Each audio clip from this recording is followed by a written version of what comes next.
Sobat Sehat semuanya, kembali lagi kita berjumpa di podcast Info Seketan, informasi seputar kesehatan. Pada siang hari ini kita akan membahas seputar sifilis. Apa itu sifilis, bagaimana cara penularannya, bagaimana pengobatannya, semua akan kita bahas bersama dengan narasumber kita.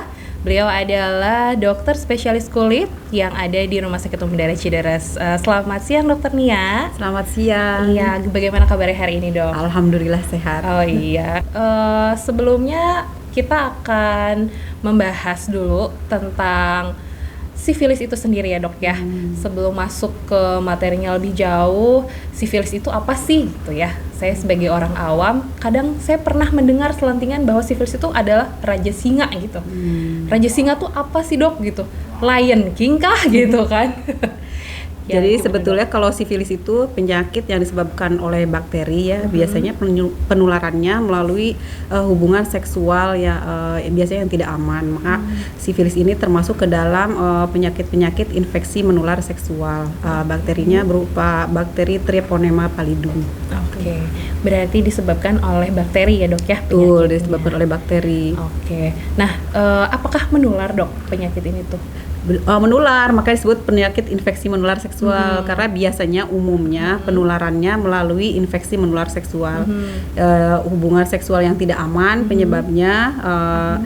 Tapi bisa juga kan umumnya melalui hubungan seksual, tapi bisa juga bukan melalui hubungan seksual gitu. Yang bukan melalui hubungan seksual itu apa dok? Misalkan ibu hamil menularkan pada bayinya itu baik waktu di dalam kandungan ataupun pada saat persalinan seperti itu. Seperti itu. Nah, untuk gejalanya sendiri nih dok, ketika seorang mengidap sifilis ya bisa dikatakan seperti itu, apakah ada perbedaannya antara perempuan dan laki-laki? Ciri-cirinya seperti apa gitu dok? Kalau untuk perempuan dan laki-laki sama saja. Cuman sifilis ini terbagi beberapa fase. Jadi ada yang primer, ada sekunder, laten, dan tersier. Jadi kalau primer itu biasanya di awal-awal ada seperti luka ya, lecet di kelamin. Biasanya itu 10 hari sampai dengan 90 hari setelah melakukan hubungan seksual yang tidak aman.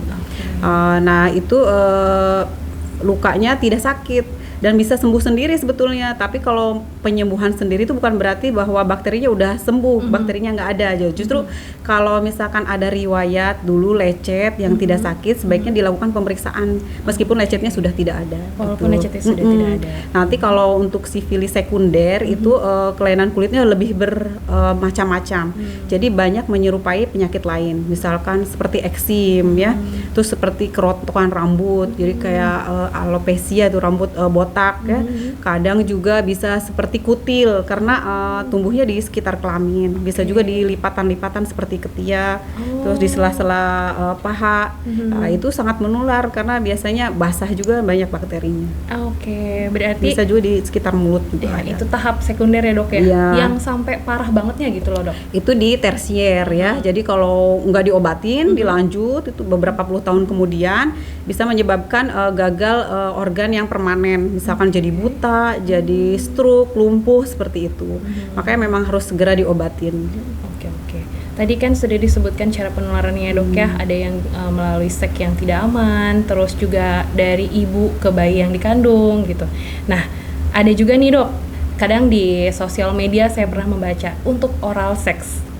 Itu bukan sesuatu yang tabu ya. Maksudnya adalah gitu orang yang melakukan itu bisa menularkan juga. Bisa kalau misalkan di tahap yang sifilis primer atau yang sekunder itu kan ada lesi kulitnya ya, atau lesi di daerah mukosa. Nah itu kan kalau misalkan melakukan hubungan seksual, oral seks, lalu di daerah mulutnya yang melakukan oral seks itu ada luka, maka bisa menularkan dari situ karena luka ya, biasanya di situ ada banyak bakterinya gitu ya, bisa menularkan melalui kulit ataupun mukosa yang tidak utuh. Gitu. Tadi sempat berbicara tentang lesi kulit ya dok ya. Mungkin bagi saya orang awam, lesi kulit itu apa sih dok? Kelainan kulit maksudnya. Kelainan kulit. Oke. Jadi hati-hati ya teman-teman ya. Jangan asal sembarang melakukan seks yang tidak aman gitu ya dok ya. Betul. Kalau kepaksa, tapi saya bukan ngajarin bukan ngajarin harus melakukan hubungan seks. Kalau kepaksa misalkan ya Keperes pakai banget kondom, nih. pakai kondom pakai gitu. pengaman Tapi gitu sih lah ya, dok, ya. sebenarnya nggak boleh ya. Nggak boleh ya. Lebih baik tidak sama sekali melakukan hubungan yang tidak aman ya. Harus setia dengan pasangan. Oke. Bagi yang sudah punya pasangan. Iya, kan bagi yang udah dok, punya. ya. Tapi pasangan yang resmi ya. Iya, Nanti resmi. saya dikasih salah lagi. Kalau buat jomblo gimana nih dok? Aduh, itu nggak boleh banget kali ya. Tahan. Harus Kalau ditahan. udah nggak tahan ya menikah aja. Oh, menikah aja. Kalau yang udah nggak tahan menikah aja. Oke, selanjutnya kalau untuk gini, sekarang kan banyak kita terpapar oleh media ya dok ya, kayak media sosial, kita bisa buka Google, YouTube sendiri gitu. Kadang kita kan ada podcast nih, misalkan kayak sekarang nonton, yang di rumah tuh mendiagnosa, self diagnosis. Nah itu bahaya nggak sih dok?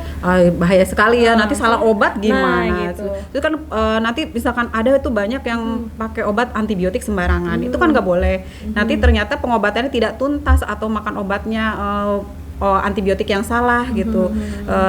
Itu dapat menyebabkan resistensi. Jadi si si bakterinya udah tidak bisa lagi dipakai dengan antibiotik yang sama karena bakterinya sudah tidak mempan lagi menggunakan antibiotik itu. Nanti kan itu malah yang rugi diri sendiri. Antibiotiknya udah nggak mempan, nanti harus diganti lagi dengan yang lain. Itu sangat merugikan ya. Jadi jangan sembarangan mengobati. Iya. Jadi kalau misalkan ada teman-teman sobat sehat di rumah nonton podcast kita misalkan sekarang, tadi dokter menyebutkan ada lesi atau kelainan kulit. Terus tiba-tiba langsung, aduh jangan-jangan aku sifilis gitu kan. Nanti mencari obat sendiri gitu kan. Sekarang banyak yang seperti itu ya, lebih baik langsung ke datangi dokter terdekat. Betul. Salah satunya ada dokter Nia di Rumah Sakit Cideres ya dok ya. Ya betul.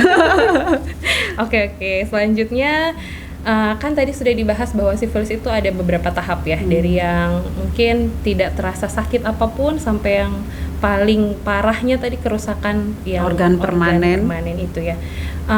Berarti adakah cara pengobatannya dok gitu? Kalau pengobatannya untuk sifilis ini asalkan segera diobati di awal, insya Allah bisa sembuh total ya. Tetapi memang harus pengobatannya harus sabar kadang. Kan kita nanti lihat pemeriksaan laboratorium, ada namanya kita awalnya pemeriksaan TPHA sama VDRL. Nanti tuh dilihat tuh titer VDRL-nya berapa. Nah, titer VDRL itu penting dilakukan pemeriksaan, harus ada titernya karena nanti kita lihat perkembangannya di bulan-bulan selanjutnya ada penurunan atau tidak. Nah, kadang ada yang tidak menurun sama sekali, itu kan ada berbagai sebab ya. Misalkan karena berhubungan seksual kembali atau memang pasiennya harus pengobatan lebih lanjut.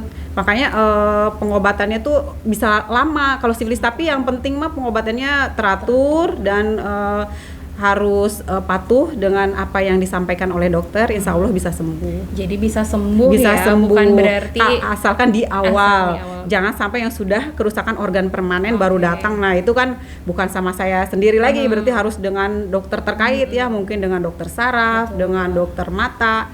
Tapi jangan sampai seperti itu. Makanya di awal-awal kalau ada keluhan atau kalau Anda berisiko, sebaik segera dilakukan pemeriksaan. Jadi nggak bisa tuh sembuh sendiri gitu ya. Iya, nggak bisa. Mungkin kan sekarang malu gitu ya, orang tuh kan stigmanya, Raja Singa malu banget gitu berobat dok. Tapi ternyata emang harus berobat ya. Harus dok, berobat ya? Dan Betul. jangan takut ya, rahasia pasien tuh kita keep sendiri. Tidak akan dibuka. Justru harus takut nanti kalau tiba-tiba udah kelainan kulit, gitu. udah parah, itu udah ketahuan dong penyakitnya apa ya. Iya. Sebaiknya sedini mungkin segera diobati. Sesegera mungkin. Dan untuk rahasia, insya Allah dirahasiakan dong ya. Nggak akan ada dokter yang buka-buka. Jadi sebenarnya kalau sama dokter mah nggak usah malu-malu, segera diobati. Segera diobati. Nah, terakhir nih dok pertanyaannya.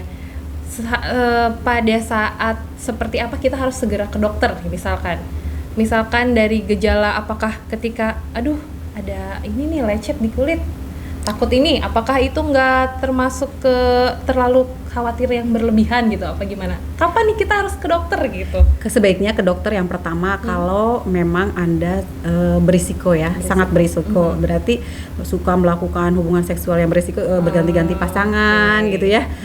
Itu kan sudah berisiko. Sebaiknya ada atau tidak ada gejala segera lakukan pemeriksaan. Yang kedua, kalau ada memang kelainan kulit, itu udah kalau daripada ragu-ragu, sesegera mungkin. Dan udah ada kelainan kulit, lalu ada resiko, sebaiknya memang dilakukan pemeriksaan tentunya. Untuk ibu-ibu hamil, lakukan juga pemeriksaan. Untuk yang akan menikah, lakukan juga screening. Calon suami, calon istrinya juga lakukan screening untuk sifilis dan HIV. Ini memang sekarang sudah program ya. Jadi kalau ada pasutri, calon pasutri ini biasanya dilakukan pemeriksaan, memang dilakukan pemeriksaan HIV sama sifilis. Gitu. Berarti ini termasuk pesan-pesan juga buat teman-teman yang mau menikah ya, Dok? Iya, betul. Jadi jangan cuman formalitas pre-wedding aja yang diurusin gitu ya. Betul. Yang seperti ini juga ternyata lebih penting daripada itu, daripada nanti ke depannya takutnya jangan malas-malasan justru disuruh pemeriksaan gini untuk sama pemerintah, justru harusnya wah berarti harusnya senang ya. Ada ini kan kalau misalkan hanya sendiri aja tanpa takutnya pasangan tersinggung ya. Tapi kan karena ini udah kewajiban ya. Jadi enak dan ngomong ke pasangannya, "Ayo kita periksa dia," karena ada alasannya sebetulnya bagus sekali program ini ya, dan menyampaikan ke pasangannya juga enak karena ini kan disuruh sama pemerintah, nanti harus ada hasilnya. Berarti kan diperlukan pemeriksaan. Coba kalau misalkan nggak ada kayak gitu kan nggak enak kali, kayak menuduh gitu ya. Semua pikir saya ini selalu gonta-ganti pasangan gitu kan. Kayaknya sepertinya tidak percaya. Jadi memang lebih baik waspada gitu ya. Iya, betul, awal. betul. Jadi pembicaraan pranikah ya, Dok? Iya, karena memang yang seperti ini kadang orang tabu ya. Betul, jadi memang kita harus buka-bukaan gitu, dan harus diomong. Iya, setuju Dok sama dokter. Nah, itu bisa timbul akibat kita sendiri gitu ya, yang tidak waspada atau nggak aware sama lingkungan sekitar kita, kebiasaan kita gitu ya, Dok ya. Nah, berarti untuk di selama ini dokter menangani sifilis, adakah yang sudah pernah sembuh, Dok? Banyak ya, banyak. Berarti alhamdulillah banyak. Jangan berkecil hati ya, banyak yang sudah berobat dan sembuh, betul. Alhamdulillah gitu ya. Oke, mungkin kalau untuk pertanyaan dari saya itu aja, Dok, tentang sifilis. Mungkin dokter punya pesan untuk sobat sehat di rumah? Pesannya tadi aja ya, sudah disinggung berkali-kali ya. Untuk Anda yang memang merasa berisiko terkena sifilis ini, silahkan lakukan pemeriksaan. Ada atau tidak ada gejala, lakukan pemeriksaan. Dan untuk ibu hamil, sesegera mungkin lakukan pemeriksaan juga. Bukan untuk ibu hamil aja ya, yang akan melakukan pernikahan juga silahkan lakukan pemeriksaan. Pasangan Anda juga diajak, karena untuk pengobatan sifilis ini kalau nanti ternyata sudah terbukti ada positif hasilnya ya, pasangannya juga harus diobatin, karena kalau sendiri aja yang diobatin itu nggak akan sembuh juga, karena akan jadi terkena lagi seperti pingpong ya, karena dua-duanya harus diobatin seperti itu. Oke, baik. Dan satu lagi ya, gimana? Stop melakukan hubungan seksual yang tidak aman. Stop. Kasihan istri, anak, atau kasihan suaminya ternyata, karena sekarang yang selingkuh bukan cuma suami aja ya. Aduh, Dok. Suami, istri ataupun suami bisa aja. Setialah. Iya, betul. Oke, terima kasih banyak, Dok, atas sama-sama. Semoga perbincangan bermanfaat kita siang ini. Tentu pasti sangat bermanfaat. Nah, bagi sobat sehat semuanya yang merasa memiliki gejala sifilis, kami sarankan untuk segera melakukan pemeriksaan ke dokter tentunya ya. Jangan melakukan self diagnosis sendiri, karena itu sudah diutarakan oleh dokter akan berbahaya. Oke, mungkin untuk segmen kita kali ini tentang sifilis kami akhiri di sini. Sampai bertemu di podcast informasi seputar kesehatan lainnya. Salam.